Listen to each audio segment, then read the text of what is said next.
Hello everyone, तुम्हा सर्वांचं स्वागत आहे माझ्या मिनी व्लॉगमध्ये। आज आम्ही चाललो आहोत काकींच्या शेतामध्ये। काकींच्या शेतामध्ये आई, मी, देवा आणि माऊली असे आम्ही चौघे गेलो। तिथे गेल्यानंतर आईला जाऊन मस्त त्याने मिठी मारली। त्याच्यानंतर आता काकींच्या शेतामध्ये वाल होता, तर ते वालाच्या शेंगा काढायच्या होत्या। मग त्या वालाच्या शेंगा काढायला देवा, माऊली, मी, आईनी मदत केली।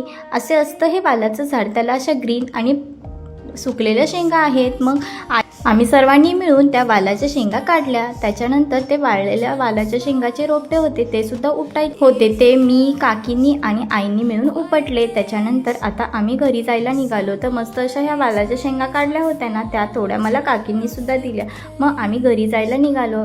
संध्याकाळचे 6 वाजले होते। मस्त फोटो काढले व आम्ही घरी जायला निघालो। अशा पद्धतीने हा माझा तो दिवस मी घालवला। व्हिडिओ आवडली तर व्हिडिओला लाईक करा, योगिता सागर यूट्यूब चॅनलला सबस्क्राईब करा। थँक्यू।